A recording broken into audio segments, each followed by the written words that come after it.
laporan keuangan syariah. Laporan keuangan. Sekarang kalau kemarin mengenai pengenalan apa saja bentuk laporan keuangan, mohon bagi kawan-kawan untuk melihat kembali pelajaran manajemen perbankan syariah yang semester kemarin, gitu kan. Sudah kita bahas juga mengenai laporan keuangan dan juga pelajaran yang ada di akuntansi, karena ini semuanya saling berhubungan. Oke, di semester lalu sudah kita bahas juga sedikit mengenai laporan keuangan. Sekarang kita akan coba mengulik kembali laporan keuangan. Untuk kali ini yang kita bahas khususnya adalah rasio. Rasio adalah perbandingan antara dua pos yang saling dibandingkan, akhirnya muncul sebuah angka dalam bentuk persentase yang menunjukkan kinerja dari pos tersebut. Oke, mungkin untuk ikhtisar laporan, saya ngambil contoh dari laporan Bank Muamalat.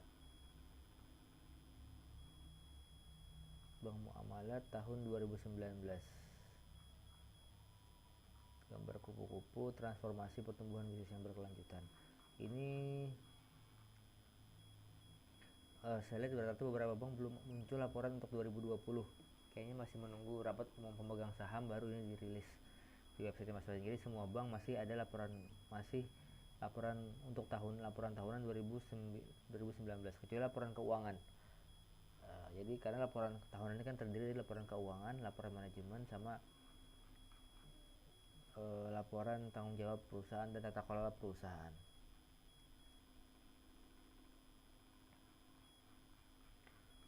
Oke, kita masuk ke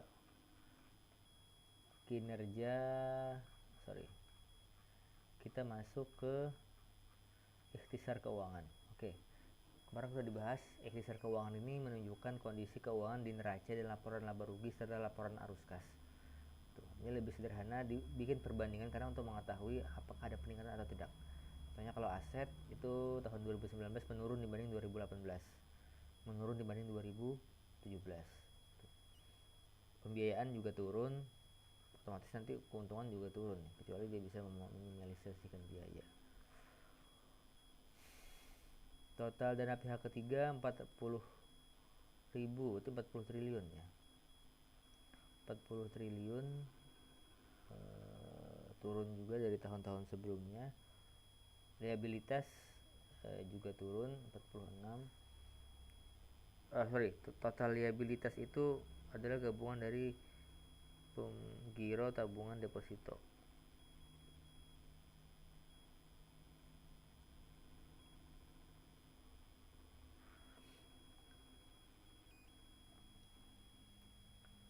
Terus ada juga ekuitas, itu modal ada 3 triliun. Ada pendapatan juga mengalami penurunan sampai dari tahun 2019. Oke, kita bahas langsung ke rasio keuangan. Ada namanya rasio kecukupan modal atau capital adequacy ratio, disingkat CAR. Rumusnya adalah total modal dibagi dengan aset tertimbang menurut rasio. Jadi 12%. Ini di atas 8% sesuai dengan yang dianjurkan oleh Bank Indonesia. Rasio pembiayaan bermasalah bersih itu 4,3%, naik kan. Ini dibagi dengan pembiayaan yang macet dengan pembiayaan yang lancar gitu. Pembiayaan terhadap dana pihak ketiga, financing to deposit ratio, berarti pembiayaan yang disalurkan dibagi dengan dana pihak ketiga. Kita lihat di sini pembiayaannya 29 ya kan, dibagi dengan dana pihak ketiga 40 miliar, 10 triliun. Jadi dapat angka 73,51%. Ini sebenarnya tidak terlalu bagus.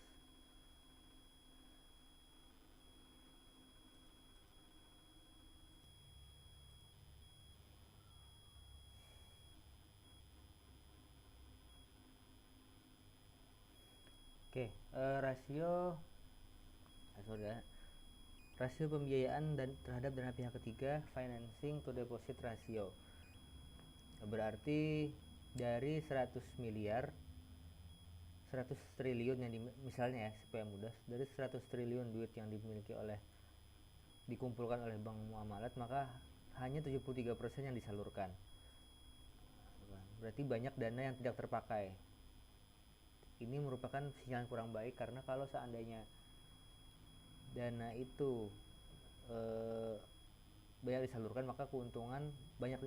Seandainya dana itu banyak disalurkan di kisaran tahun 2000, kayak tahun 2015 nih, bagus, sama 2016, 95% sampai 98%, 90%-an lah itu ya. Itu berarti banyak dana disalurkan, dan kemungkinan dana itu akan menghasilkan keuntungan karena orang bayar angsuran. Kalau 73%, maka itu pertanda yang kurang baik, karena dari 100 miliar misalnya 100 triliun yang dikumpulkan cuma 73 untuk menalangi dana. Berarti kan sisa 20-an triliun kan yang belum disalurkan. Untuk memberi bagi hasil ke pemilik dana itu, maka butuh biaya. Itu bisa mengurangi pendapatan. Ya, kita lihat lagi. Financing atau dana pembiayaan yang disalurkan 29 nanti dibagi dengan 40 triliun, dapatnya 73%. Itu rasio yang penting. Jadi ini menunjukkan, kalau rasio kecukupan modal menunjukkan kemampuan bank untuk mengatasi untuk punya dana cadangan. Kalau seandainya ada sesuatu, maka dia bisa pakai dari modalnya cukup untuk dipakai untuk itu.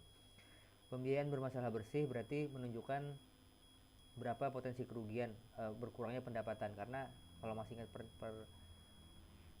pertanyaan UAS kemarin, pembiayaan bermasalah itu berefeknya adalah pendapatan bank berkurang.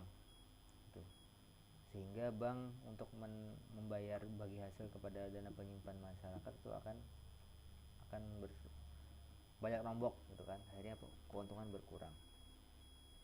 Oke, jadi dari tadi dibagi dapat 70%. Margin misalkan pembiayaan terhadap pihak ketiga menunjukkan efektivitas penyaluran 73%, kurang baik. Paling bagus masih tahun 2016 nih. Tapi bukan berarti setelah dapat angka 95% itu bagus. Pasti bagus, belum tentu. Kita lihat dari pembiayaan bermasalahnya. Jadi 95% disalurkan, berapa sih yang bermasalah? Ternyata tahun 2016 cuma 1,4%, sedikit sekali. Jadi ketika itu bank banyak mengalami keuntungan. Makin kesini makin banyak yang macet, maka makin keuntungan makin sedikit gitu. Ditambah dengan pembiayaan terhadap dana pihak ketiganya juga berkurang, dan yang disalurkan sedikit tapi yang macet banyak. Nah, ini PR besar. Margin pendapatan bersih 0,83. Jadi setiap margin atau bagi hasil yang dikenakan itu ada keuntungan yang bersih 0,83%, menurun. Makin besar makin baik. Beda dengan NPF ya, NPF makin besar makin buruk. Dana pihak ketiga, pembiayaan terhadap dana pihak ketiga itu di antara 95 sampai 90 itu masih bagus. Margin pendapatan bersih atau net margin income NIM itu makin besar makin baik. Ada beban operasional, sebentar kita lihat. Ada beban operasional terhadap pendapatan operasional. Makin tinggi makin jelek, makin kecil makin baik. Jadi beban dibagi dengan pendapatan. Mana beban? Beban dibagi pendapatan.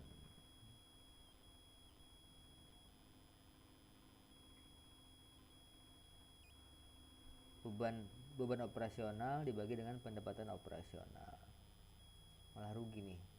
Tapi dia tertutupi oleh pendapatan beban pendapatan karena minus ya, dibagi dengan pendapatan, masih dapat 96%.